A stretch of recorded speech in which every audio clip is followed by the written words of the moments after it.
In December of 2022, as Democrats faced an onslaught of criticism from Republicans over foreign aid spending, they received support from an unexpected ally. George Bush proclaimed, "Takes a lot to get me back to Washington, and PEPFAR is it." The former president's emergency plan for AIDS relief is an AIDS-focused foreign aid program for over 50, mostly African countries, credited with saving over 25 million lives in the past 20 years. So naturally, conservatives want it gone. Reuters on October 3rd, 2023 reveals, on October 1st, Congress let the program's funding lapse as one of the most successful foreign aid efforts ever faced new rhetorical attacks. These efforts are best described in a May 1st, 2023 report from the Heritage Foundation, a popular conservative think tank. Their argument: PEPFAR is a vehicle to promote Biden's radical social agenda overseas. This imposition of foreign cultural practices amounts to, quote, neo-colonialism. Facing attacks imbued with their own values, liberals encounter a difficult rhetorical situation, defending a program accused of harms they deplore. So we ask, how can Democrats combat the Heritage Foundation's imperialist framing of PEPFAR? To answer, we turn to Hannelore Van Babel's article, "Is Anti-FGM Legislation Cultural Imperialism?" published in the June 22 edition of Social and Legal Studies. This article is ideal, examining how Kenyan activists invoked Western imposition in an attempt to repeal public health legislation, and why they failed. So let's explore Van Babel's work, apply to the Heritage Foundation's arguments, and draw implications of withholding African aid for their own good. Female circumcision, or FGM, has long been a contested cultural practice, ranging from the removal of the clitoris to sewing up the vaginal opening. In 2011, Kenya passed a sweeping anti-FGM act criminalizing the practice. In 2017, Dr. Tatu Kamau filed a petition to overturn that ruling, framing it as entrenchment of Western culture. She invoked three broad appeals: co-opting opposition rhetoric, appeals to discrimination, and highlighting double standards. First, co-opting opposition rhetoric. Van Babel explains, Kamau's pro-FGM counter-narrative used the same language that underpins anti-FGM discourse, like appeals to gender equality and human rights. She argued that the genuine opposition to FGM stemmed from men and the West imposing their colonialist will on Kenyan women. Judges rejected this argument, citing the extensive, well-documented history of the debate in Kenya by Kenyan women. Next, discrimination. Kamau highlighted the differences between female and male circumcision, which was not criminalized. This juxtaposition framed the criminalization of FGM as discriminatory towards women. Judges rejected this argument, citing disproportionate health complications for women. Thus, disparate health outcomes justify differentiation. Finally, double standards for trans people. Kamau criticized the act's allowance of sex reassignment surgery for gender identity reasons. She positioned these procedures as mutilation that should not be preferable over female circumcision. Judges, curiously, did not respond directly to this critique.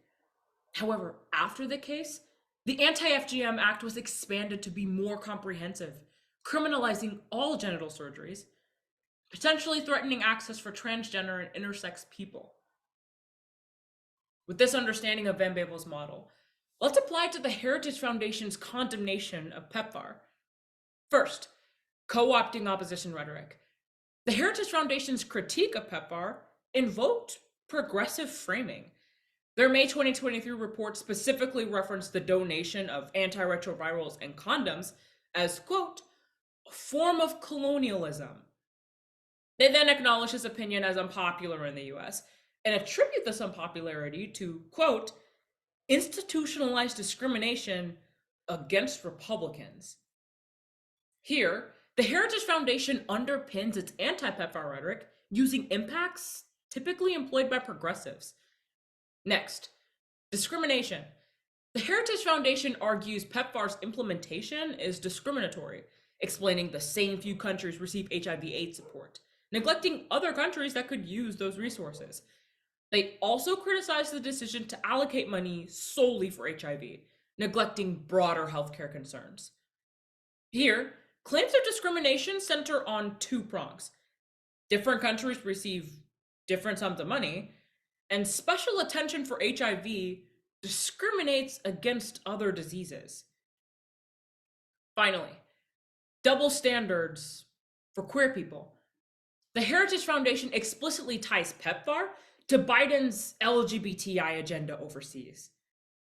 They are horrifyingly clear in who gets HIV, stating AIDS is a lifestyle disease.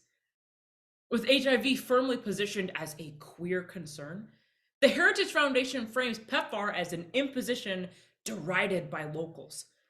With stigmatizing rhetoric lifted straight from the 80s, the Heritage Foundation insinuates queer Africans both do not exist and are responsible for the spread of HIV.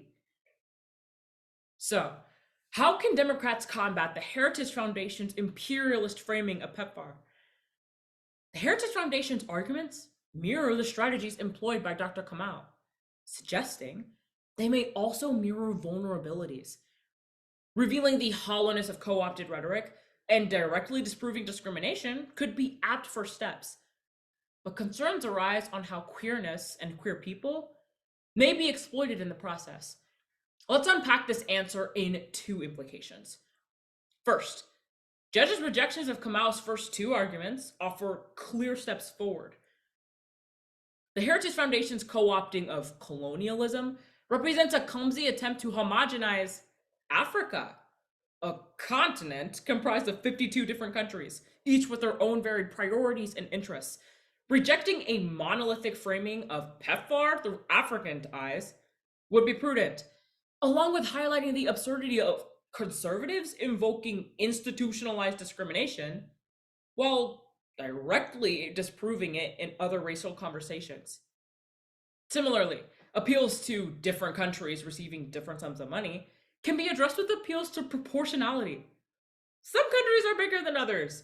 A public health initiative in California would probably cost more than one in Wyoming.